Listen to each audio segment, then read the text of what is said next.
चलिए आज की अपनी खास चर्चा की शुरुआत करते हुए बात करते हैं सबसे पहले अशुभ योग की, जो अगर आपकी कुंडली में है तो समझिए आप जीवन भर पैसों के मोहताज हो जाएंगे। कौन सा है वो अशुभ योग, क्या है इसके बुरे प्रभाव आपके जीवन पर और क्या है इन बुरे प्रभावों से बचने के उपाय, आइए पंडित जी से जान लेते हैं।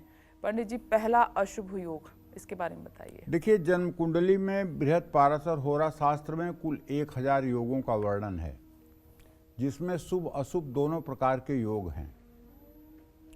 शुभ योग अपना शुभ परिणाम देते हैं, अशुभ योग अपना अशुभ परिणाम देते हैं। आज मैं सबसे पहले अशुभ योग की चर्चा करने जा रहा हूं, वो है केमद्रुम योग। इस योग का निर्माण चंद्रमा के कारण होता है। कुंडली में जब चंद्रमा से आगे और पीछे, जहां चंद्रमा स्थित है, आपकी कुंडली में जहां चंद्रमा लिखा हुआ है, उसके आगे वाले घर में, पीछे वाले घर में अगर कोई ग्रह नहीं है तो ये केमद्रुम योग बनता है। और चंद्रमा के आगे और पीछे के भाव में अगर कोई ग्रह नहीं है तो ये योग अपने आप निर्माण हो जाता है। जिस कुंडली में यह योग होता है वो आदमी जीवन भर धन की कमी से जूझता रहता है। उसके जीवन में हर पल संकट आते रहते हैं, लेकिन व्यक्ति अपने साहस और हौसले से उनका सामना करता रहता है। देखिए, अब कुछ लोग केमद्रुम योग पढ़ तो लेते हैं ज्योतिष में और लोगों को बता करके भयभीत भी कर देते हैं। अरे, आपकी कुंडली में तो केमद्रुम योग है, जीवन भर भिक्षा मांग करके आपको भोजन करना पड़ेगा, आपके जीवन में सुख संपदा नहीं रहेगी। लेकिन आप ध्यान रखिए, अगर आप बुरा कहना जानते हैं तो आपको अच्छा कहना भी सीखना चाहिए।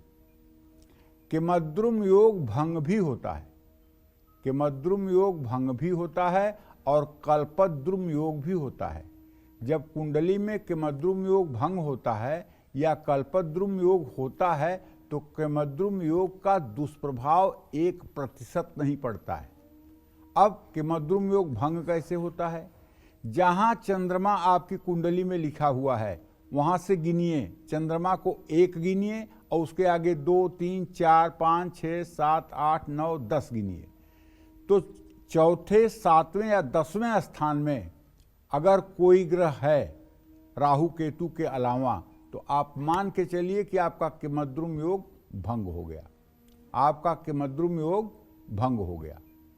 अब आपके ऊपर केमद्रुम योग का अशुभ प्रभाव नहीं पड़ेगा और ये कल्पद्रुम योग बन जाएगा। और जब कल्पद्रुम योग बन जाएगा तो आपकी सभी मनोवांछा पूरी होगी, आपकी सारी मनोकामना पूरी होगी और केमद्रुम ने जो दरिद्रता देना था, अब उसके दरिद्रता का परिमार्जन हो जाएगा। वो आपको अब दरिद्र योग में नहीं ले जा सकता, उसकी हिम्मत नहीं है, उसकी हैसियत नहीं है। तो इसलिए केमद्रुम योग बताने के पहले आदमी को सोच लेना चाहिए कि कहीं केमद्रुम योग भंग तो नहीं हो रहा है।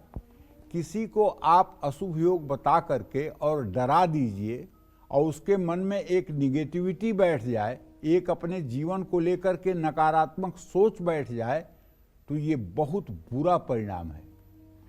क्योंकि हमारे शास्त्रों में लिखा हुआ है, मंत्रे तीर्थे दैवज्ञे भय सज्जे देवालये जादृशी विश्वासम तादृशी फलम लभेत।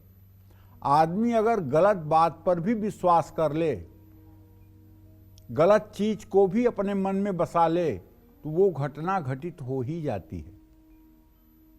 इसलिए आदमी को अपने जीवन को लेकर के कभी नकारात्मक ताना बाना नहीं बुनना चाहिए और अपने जीवन को लेकर या अपने सगे संबंधियों को लेकर या अपने परिजन मित्रजनों को लेकर के यदि मन में नकारात्मक विचार आ रहे हैं तो उस नकारात्मक विचार को तुरंत हटा करके और 10 प्रकार के सकारात्मक विचार लाने चाहिए।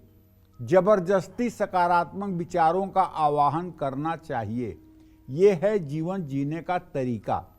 और यदि बार बार आपको अपने या अपने परिजनों के प्रति मन में नकारात्मक विचार आ रहे हैं और आप उसके बदले में सकारात्मक विचार जो है आवाहित नहीं कर रहे हैं, तो आप मानिए कि आज नहीं तो कल आप उन बुरे दिनों के शिकार हो जाएंगे। इसमें कोई दो राय नहीं, क्योंकि आपको पता नहीं है, ये प्रकृति ऐसी है कि जब भी कोई चीज आपके मन में बार बार चलती है, जब भी कोई एक चीज आपके मन में बार बार रिपीट होती है, तो वो सीधे अंतरिक्ष को, यूनिवर्स को मैसेज हो जाती है और यूनिवर्स में जाकर के वो एक रूप धारण कर लेता है और वो रूप आपके सामने सुख या दुख के रूप में प्रस्तुत हो जाता है। समय लगता है, लेकिन ऐसा होता है। तो इसलिए क्यों ना हम अपने जीवन को लेकर अच्छा सोचें, क्यों ना हम अपने जीवन को लेकर बढ़िया सोचें, क्यों हम अपने जीवन को लेकर खराब सोचें। करना तो विधाता को है, लेकिन हम अपनी सोच में दरिद्रता क्यों करें, हम अपने जीवन को लेकर के अंडर एस्टिमेट क्यों हों।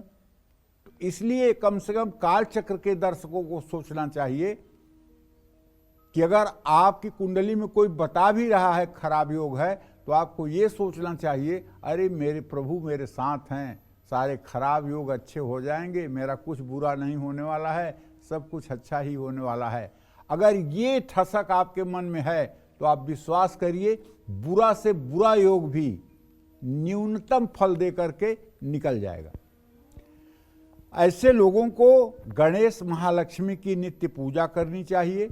शुक्रवार को लाल गुलाब के फूल से माँ लक्ष्मी का श्रृंगार करना चाहिए। लक्ष्मी जी को मिश्री का भोग लगाना चाहिए। चंद्रमा से संबंधित वस्तुएं जैसे दूध दही का दान करना चाहिए। ये सारी चीज़ें करनी चाहिए, लेकिन तब जब किमद्रुम योग हो और किमद्रुम योग भंग न होता हो और कल्पद्रुम योग न बनता हो, तब इन चीज़ों का दान और इन चीज़ों का परिमार्जन करना चाहिए। जय मां विंध्यवासिनी।